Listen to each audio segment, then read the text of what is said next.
Hey guys, it's me Rebecca. So this will be the start of another weekly vlog, and so far today I've just done some cleaning and whatnot, did laundry and washed my bathroom. Nothing glamorous, but yeah. And I did finish a book which was When I Was Deaf by Alexis Henderson. My thoughts on it will be in my main wrap up when that comes around. But overall, I liked it. It was entertaining, I would say. But and I have also started a new book, Sea of Tranquility by Emily St. John Landau. The actual book's right next to me, and this is about Edwin St. Andrew is 18 years old when he crosses the Atlantic by steamship, exiled from polite English society following an ill-conceived diatribe at a dinner party. He enters the forest spellbound by the beauty of the Canadian wilderness and suddenly hears the notes of a violin echoing in an airship terminal, an experience that shocks him to his core. 2 centuries later, a famous writer named Olive Lalune is on a book tour. She's traveling all over Earth, but her home is the second moon colony, a place of white stone, spired towers, and artificial beauty. Within the text of Olive's best-selling pandemic novel lies a strange passage. A man plays his violin for spare change in the echoing corridor of an airship terminal as the trees of a forest rise above around him. When Gaspari Roberts, a hotel detective in the black-skied night city, is hired to investigate an anomaly in the North American wilderness. He uncovers a series of lives upended. The exiled son of an earl driven to madness, a writer trapped far from her home as a pandemic ravages Earth, and a childhood friend from the night city who, like Gaspari himself, has glimpsed the chance to do something extraordinary that will dispute the timeline of the universe. And so far, I am on page 54, and I'm definitely intrigued so far. We start the novel with Edwin, who he's the youngest son of this earl, and it seems like he knew that he was eventually gonna be sent away from England because all of his father's estate and whatnot was gonna go to his brother, and his older brother Niall was sent to Australia, and because of what happened at this dinner party, he was sent to Canada earlier than he expected to. And what happened at this dinner party is both of his parents, their parents were British, but they were born in India, and they were raised by nannies there. And he talks about how he dislikes the fact that England's colonized England, and how he doesn't think it's made the lives of people better, how it has caused people to live not under scrutiny but under servitude, almost. Like, it seems like to him that people in England think they're better than others when they've also gone through, I guess, almost their own invasion, and how his father tries to tell him that his great-grandfather, because of what happened to him, Edwin and his family wouldn't be where they are. And yeah, that's like stuff that at the time period that Edwin said would have been deemed wacko. And you see, as Edwin he's navigating his time in Canada, like, he's lost. Like, he doesn't know what he wants to do. He wrote down on the ship's on the paperwork for the ship that he's a farmer when he's never even held a spade. So he's just lost, and he's not really trying to find himself. Like, he's just wandering around, drinking, sketching, and reading a lot. Like, he meets up with his friends. It seems like he's setting plans in motion, but then he backs out of those plans and goes elsewhere, and he ends up in this small town with a friend of his brother, and he decides to go into a forest where he runs into this priest. And when the priest leaves him alone, that he gets this vision when he looks at the tree, at this, I think it was a maple tree, and it causes him to have a reaction where he just feels out of it, like he just feels not disconnected, but it leaves him shaken. And with Edwin, we also see how being out in the open, it's almost like suffocating, like all of this vast land, and it's like land and sea, and it's like he doesn't like it. So I do find it interesting. And then we jump forward to January 2020 with this woman named Marella.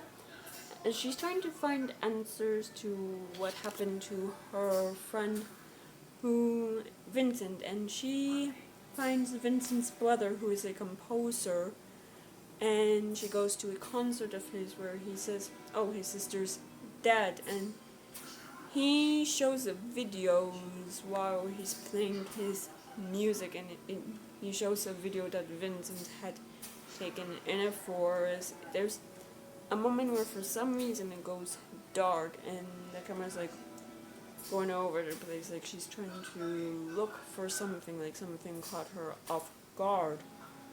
And with Marilla and Vincent, their history is that Vincent's husband's business had turned out to be a Ponzi scheme, and it affected her, it affected him obviously, but it also affected Marilla, as her husband had given his love to the business, had helped with the business, and he had lost everything, and it had caused him to take his own life, and they had fallen out of touch with Marilla, thinking that Vincent surely knew what her husband had been up to. And we see how Marilla, she learns of what exactly happened to Vincent, that she was working on this carrier ship as a chef when she fell off the boat into the sea, and no one really knows where her body is. It gets lost, and we see how that affects her. And we learn of this person, Gaspari, who has been hired to investigate it, and Mara seems to recognize him from her childhood. Like, I'm not sure if it's like he's someone who's stuck in time, if it's like he cannot get older but she can, because she's probably like in her 30s or something, like, so I'm curious about that, because it happened 10 years since what happened with Vincent and the whole thing had happened, so I'm curious of where this will go. So, oh yeah, I forgot, there was one more thing, it's that we are at a very, like, right before the pandemic hits the US, like, I guess when before the pandemic becomes widely known, because they're flung around certain terms like COVID and fun nights, and it's leaving Marilla and Gasprin. That's not astonished, but like, what are you talking about? Like, we've never heard of that, so I am curious in seeing how that will evolve, I guess, in this novel. So, yeah, there's a lot of curiosity right now. But I think that's all for now. So, it's the next day, and I've done some work and whatnot. And I did try to cut the grass, but me and my father weren't able to start that not more for some reason. I don't know if we have to get it like some maintenance on it or what, but yeah, it acts up sometimes. But and I have done some reading of Sea of Tranquility, and I'm on page 178, and I'm definitely intrigued by it. We do go to another time period, 2203 to Olive's, not POV, but her section, I guess. And we see how she's just traveling Earth on the book tour. Like, she's written books in the past that haven't been so popular as this one, and it's not even like a brand new release. This book is being turned into a film, I believe, and it's just gonna re-release, so she's on tour for that. And I guess as part of her tour, she does give this lecture on pandemics and the history of them, and in between her giving this lecture, which is the same in every and at every stop, and we see how different sections of this lecture at different stops, how she's just contemplating life in the world and her career, really. And I have to say, even in 22 and 03 in centuries from now, people are still astonished that a woman is going on tour, leaving her young child behind, as Olive has a 5-year-old daughter, and people are still surprised that men are willing to do, what would be the bare minimum and take care of their own children. Like, the fact that still thing is just like, oh yeah. I wish that wasn't what will happen, but I'm not an optimistic person, unfortunately. I'm a bit of a pessimist, so I can see that happening. And she has this interview with this man named Gasbury, who thus happens to be who has this exact same name as the main character in her novel, and he acts like, oh, my mother was surprised when she read that book. Like, she thought she made it up.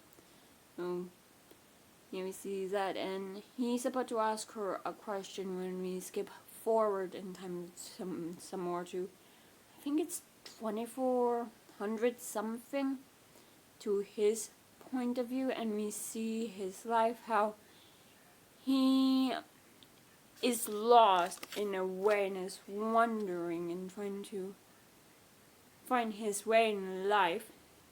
He gets this job as essentially a security person at a hotel, and he almost completed like his degree in like something with police work, like public private security or something of the sort. I'm kind of blinking out, but we see as he's doing his job, his life on one of the colonies on Earth, because now, before 2200, before Olive's POV, we've colonized different moons, apparently, and there's different colonies and whatnot, and where he lived previously, it was always so dark, it was always an endless night, and now he's somewhere where it's like the opposite, and he's quite sensitive to the light. So we see that, and we see his relationship with his sister, how the two were close, however it's complicated, it seems like. And she works for this time institute, and they need someone to go back in time to interview some individuals, and he wants the job, and his sister, because of a past experience with this kind of job, doesn't want him to do it. Like, she actively tries to discourage him and whatnot.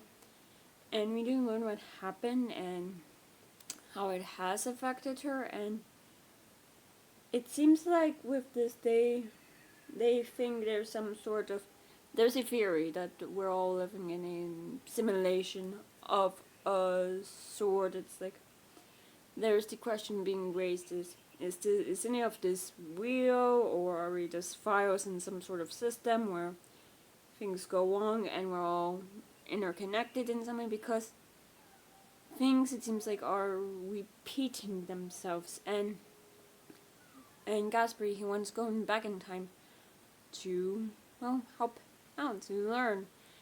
And he thinks this is his calling to do this. And he is trained and he is warned that there are things that are set in stone in time, and if an agent who goes back in time tries to change things, someone else will go back to undo what the previous agent did. And Gaspari, he knows someone whose parents had an experience or worked with really this Time Institute, and they seem to think that the Time Institute, they don't really care about other things. Like, if it concerns them and if it affects them, then they will go back. If not, they'll just leave it. So yeah, I'm bringing that up because Gatsby, he goes back in time, and he's told that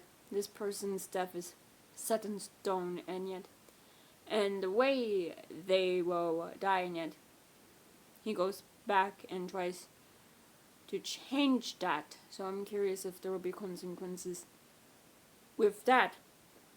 And something I'm liking about this novel is there have been different pandemics throughout the ages, the viruses that are known, and I once say I probably should have looked this up before I did this update, but I believe this novel was published it was copyrighted in 22, so I'm imagining Emily St. John Mandel wrote it sometime during the pandemic, and it is quite interesting to see that as we're on the other end of COVID, essentially, at this point. Like, we know what it is, for the most part. We know what to do, and we've experienced a pandemic where there's been a lot of unknown, and even those who are supposed to know what's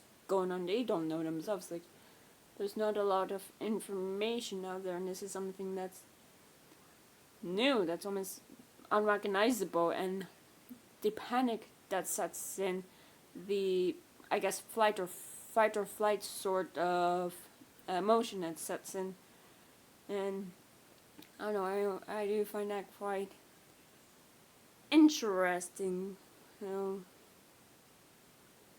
yeah, I am curious on where it goes from here. So yeah, I think that's all for now. So see you.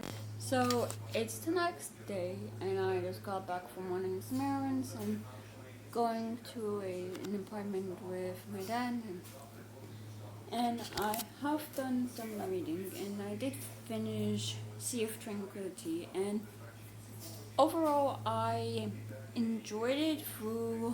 It did take me some time to think, like, what was the point, I guess, of the perspectives of Edwin and Mira, like, when talk about time travel, like, what do their perspectives, like, bring to their story? Is it part of this anonymity that the Time Institute think is securing, or what? And even with Mirella, like, it's not even about her, but her friend Vincent, who has since passed. So yeah, I just wasn't entirely sure. I'm guessing it's this, they were in a certain place at a certain time, but yeah. And we do see with the character who was supposed to die during the pandemic, how she feels about this knowledge that she was supposed to die, how we see how she contemplates it, like, I was supposed to die during this? Like, what does this mean? Like, if things were different and whatnot. And we see more of Olive's lecture, how it goes to this obsession we have about zombie apocalypse stories, how we're always thinking like, oh, the world's gonna end and whatnot, how we as human beings, we would like to see ourselves almost at the climax of human history. And I did think that was interesting. And we see how I don't know, that's someone else, how Gasperi, how he is punished for what he's done, like he's sent back in time and left in that time to the first time Mara sees him when he's supposed to have committed this murder in Ohio. I think it was like over 20 or 30 years prior to the 2020 timeline, and how he lives the rest of his life, and how his sister tries to help him get out of that situation of being in prison, and how he fixes the anonymity. And overall, I did find it interesting the messages of like time on like anxiety people have during pandemics and whatnot. So yeah, 4 stars. And the next book I finished Sea of Tranquility before I left with my dad's apartment, and while I was waiting for him, I started The Woman in the Purple Skirt by Natsuko Emamura. And this is translated from the Japanese by Lucy North.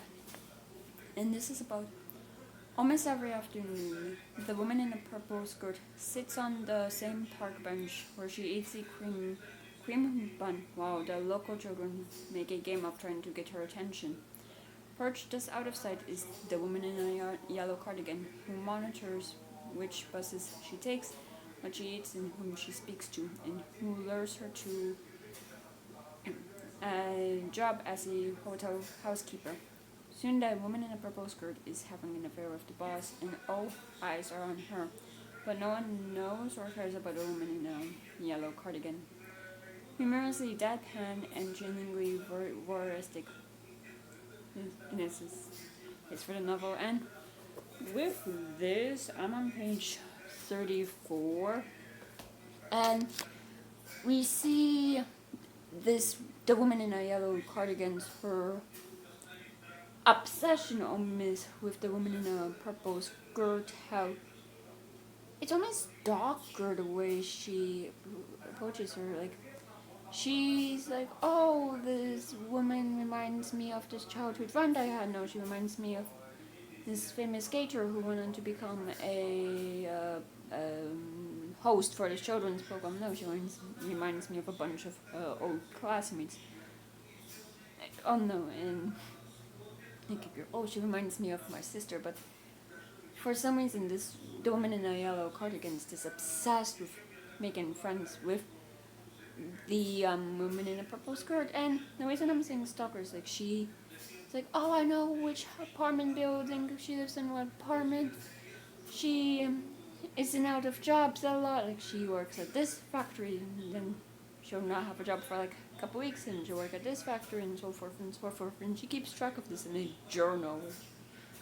And while the woman in the purple cardigan is like going without a job for a period of time, the woman in a yellow cardigan keeps track of of what's going on with her rent, her electricity, and heating and whatnot, and just keeps track if that's still on. And it's all a bit odd the way that the woman in the yellow cardigan is trying to make friends with her, and how apparently people in their neighborhood are just obsessed with this woman in a purple skirt, and how she and the woman in the yellow cardigan is this flawless being who she does have dirty hair or dirty nails, like something about her is this.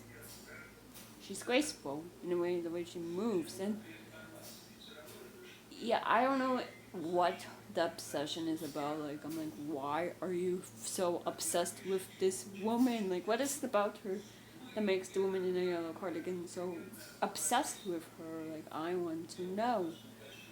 So yeah, I do have a lot of questions there. So yeah, I don't think I'll be doing any more reading today unless I am this tired. But yeah, I'll keep you updated. updated. But yeah, I think that's all for now. So I'll see you when I see you.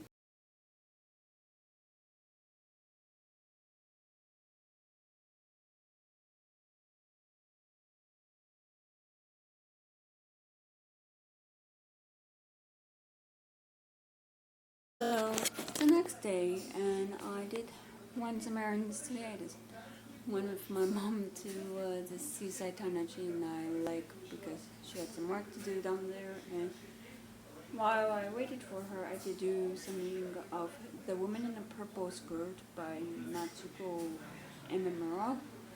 And I'm on page 154. And if I'm quieter than usual in this clip, or if I'm seeming lower, I'm just tired. It's just been a long day, and the town where is just quite a far drive for me, so I'm just tired.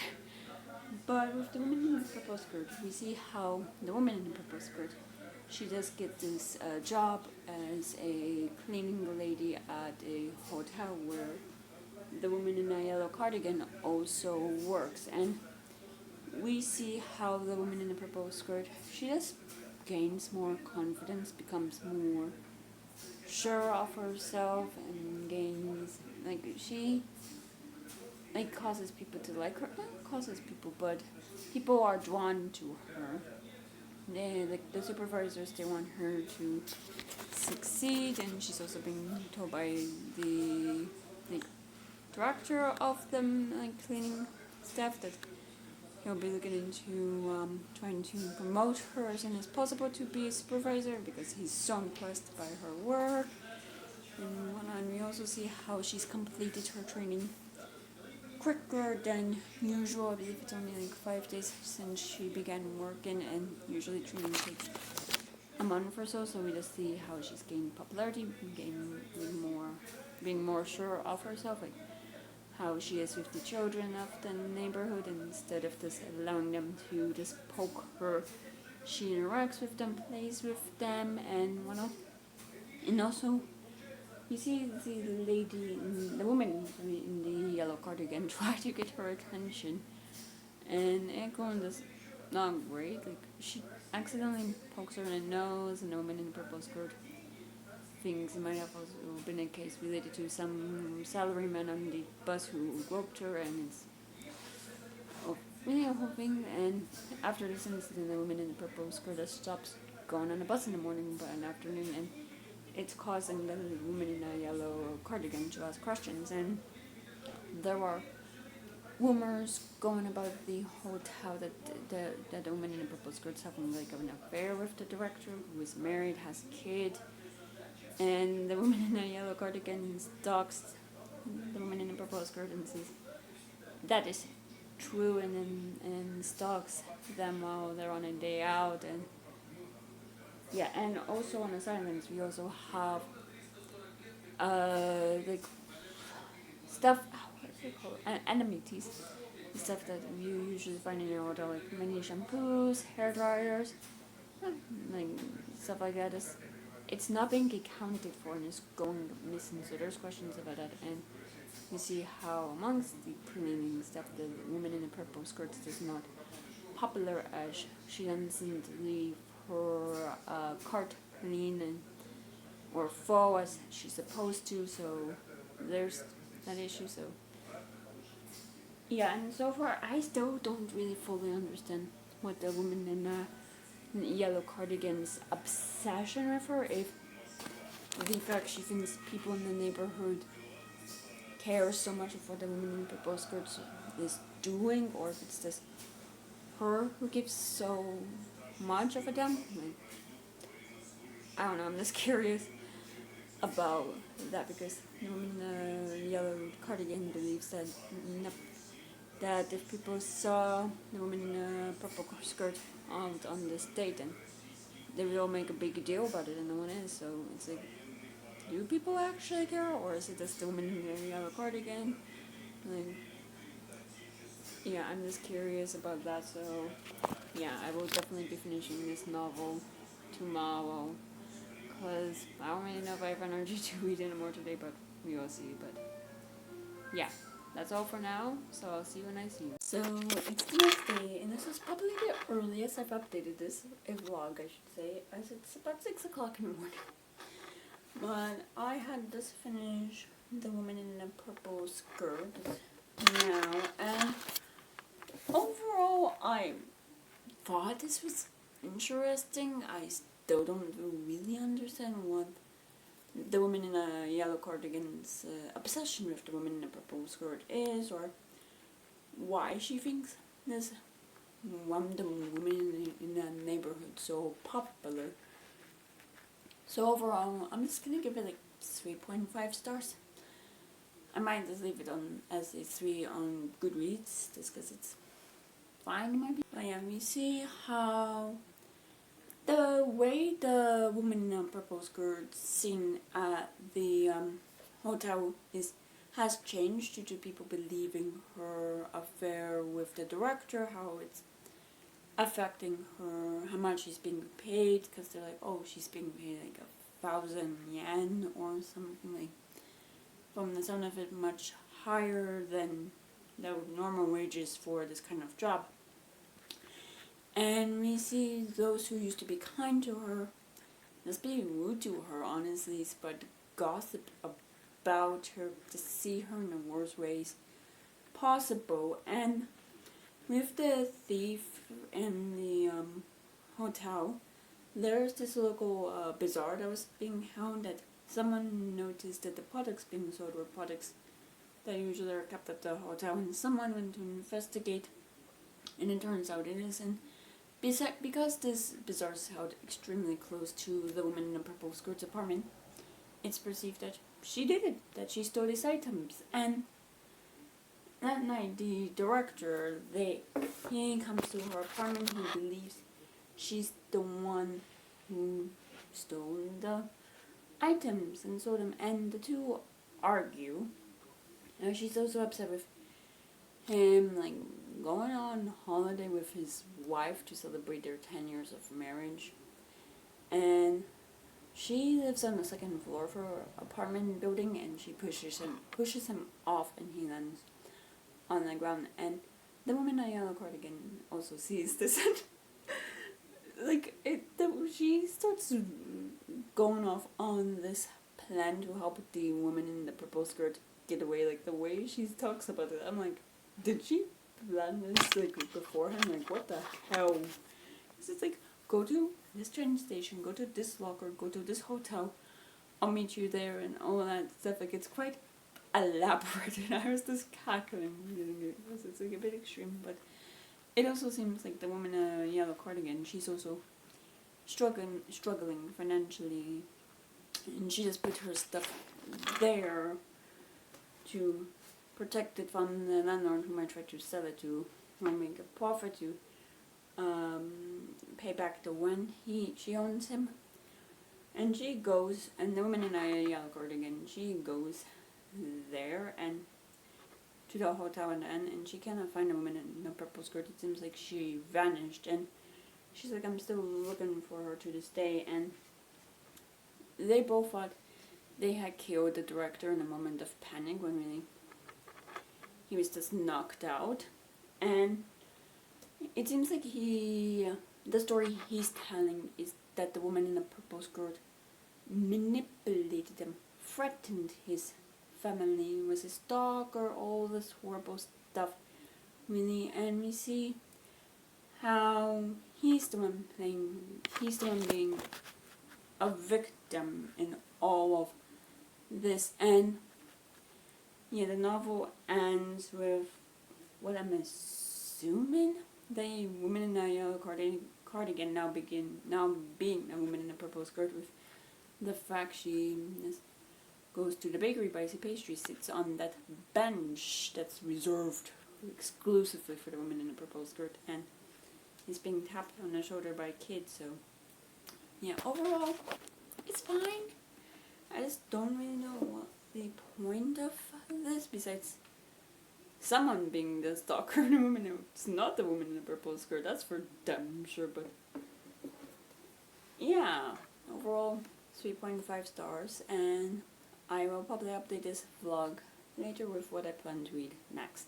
So it's later the same day, and I'm here to update you on what I decided to read next, which is A Beast Links Towards Beijing by Alice Evelyn Yang. I have the hardcover, the desk jackets in my bedroom, and I'm lazy to get it. And according to Goodreads, this is Kanzi has not seen her father in 11 years, since he walked out of her life the night of her 14th birthday and disappeared without a trace. But then she gets a call. There's a man on the porch of her childhood home, and he's asking for her. This father isn't the Ba Kanzi remembers. He is much older, more fragile, and worst of all, haunted by a half-forgotten prophecy. While Kanzi wrestles with what she owes this near stranger, Bob begins telling stories of his past, from his bloody days as a wet guard during the Cultural Revolution to his mother's youth under Japanese occupation. He circles around the prophecy he came to deliver. Kanzi has always longed to know more about her family history, but as Ba reveals in past far darker than she could have imagined, she finds herself plagued by strange visions. Fox spirits trail her on her evening commute, a terrifying jackalope stalks her nightmares, and the looming prophecy slings ever closer. And yeah, right now I'm on page 48, and we do see a lot. We see how she gets the call that there is a man on a porch. She and her mother have rented out their childhood home to a sorority for them to use, and due to her mother's accent, she has become the landlord of sorts, even though the home is in Virginia and she lives in New York.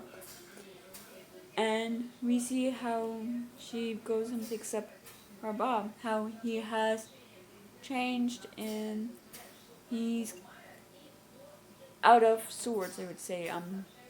Physically he has changed. He's gained more weight, and as well, really the biggest difference that she brings up is the fact he now drinks alcohol and smokes constantly, something he never did when she was little, something he swore off doing at all. And we see how he goes in and out, like he goes back to the past, remembering things, telling stories of his youth, of his family's youth, how they would have to put vegetables in this underground cell to so they don't starve during winter, how apparently his mother saved an apple for his baby brother, and and some of the stories he's telling doesn't really add up, because Kenzie, she doesn't really know her father's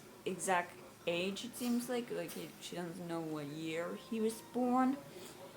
And with this story of the Wagard Mouse, was it Revolution or something bloody, I'm blanking out on that.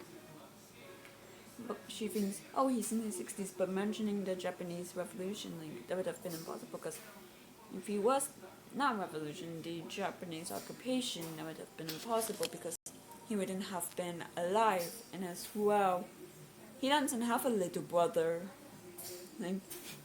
We see in a flashback scene with him that he had a little sister.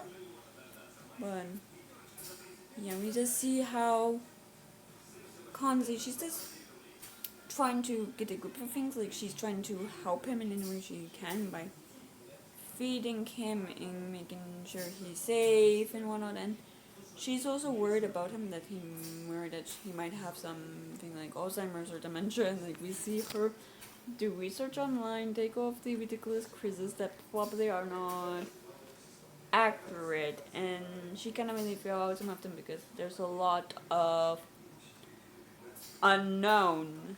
And we see with Herba, with what is his name? Okay, that's not where I'm at.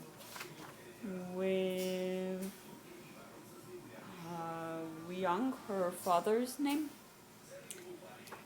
Then there are blank spaces in his memory. Like he will remember one thing and then it will go to another, and it's like there are spots in his memory that are almost blurry. And we do see how he was growing up. He joined the White Guard because the leader of China at the time, Mao, he encouraged kids Young's age to join the White Guard, to take down the counter-revolutionary. And we see how he does that, how he's brutal towards people who are against what he's being told is the right thing to believe, essentially. And I am quite curious in learning more about his upbringing, because while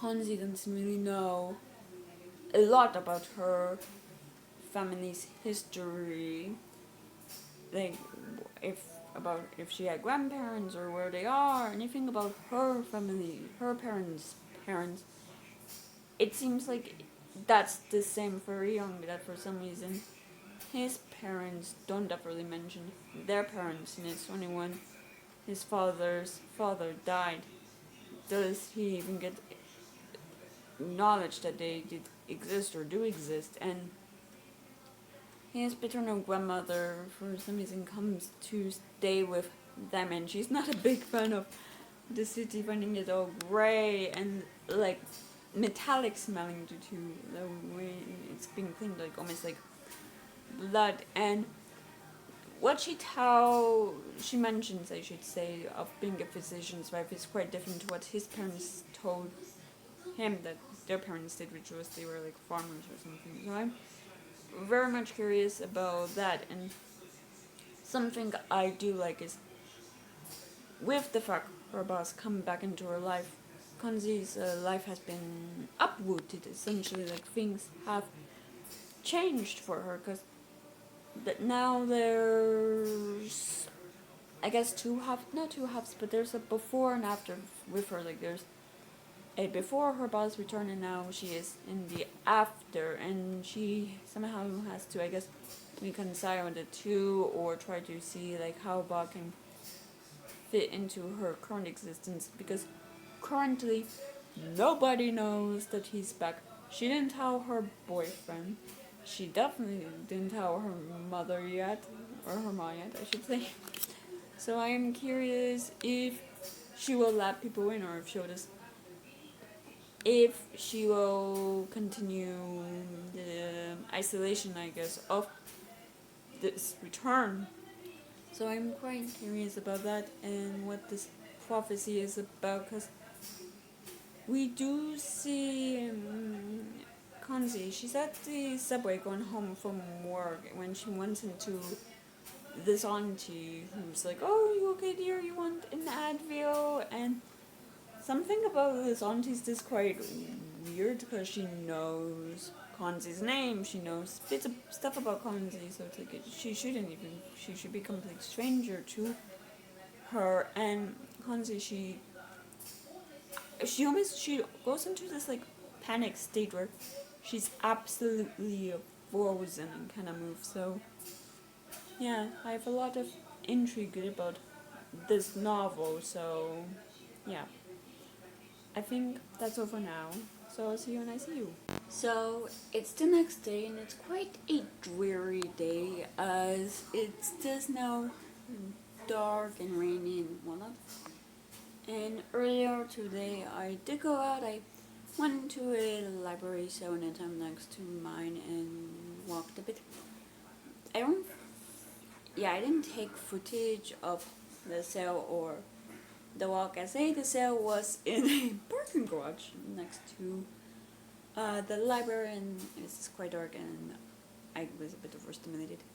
And the walk, mainly because I was enjoying my peace and quiet and wasn't in the mood to take my phone out. So, but I did get 2 books. The first is All the Lovers in the Night by Miyako Akame. I definitely mispronounced that last name. And this is translated by Sim Bet and David Boyd. And the other book I got is The Silent Companions by Laura Purcell. And since then I've just done some cleaning and whatnot. And that's very minor stuff. And I have done some reading of a Beast Links Towards Beijing, and I'm on page 186. And I'm definitely liking the fact we are seeing more of the past timelines. Like, I do find that interesting, especially with, I need to look up how to say her name properly. Chauncey? I don't, yeah, I definitely need to look it up.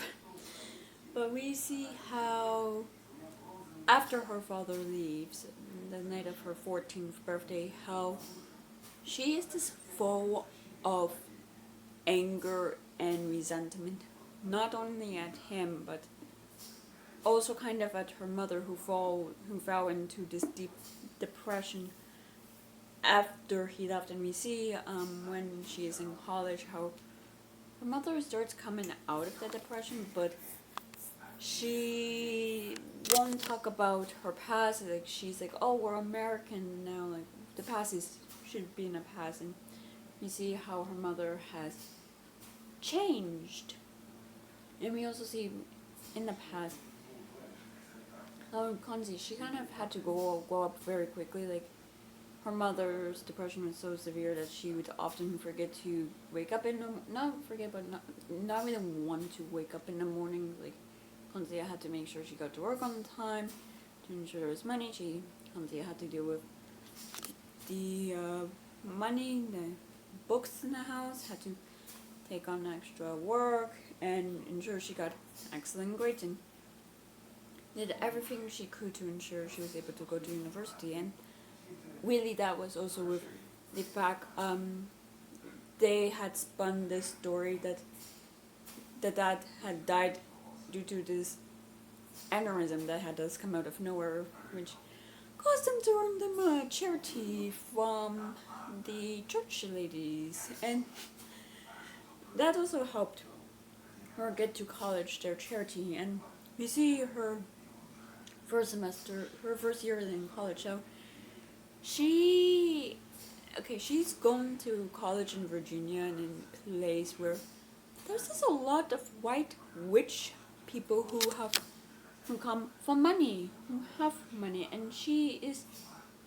treated as this thing, essentially this unique thing that none of them had seen before. And they just don't treat her white at all. Like, there's all of the girls that her roommate is friends with just are not very nice people.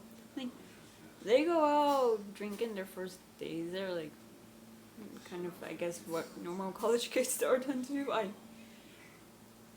did not do that. I just don't drink personally, just because I don't like alcohol. But besides the fact.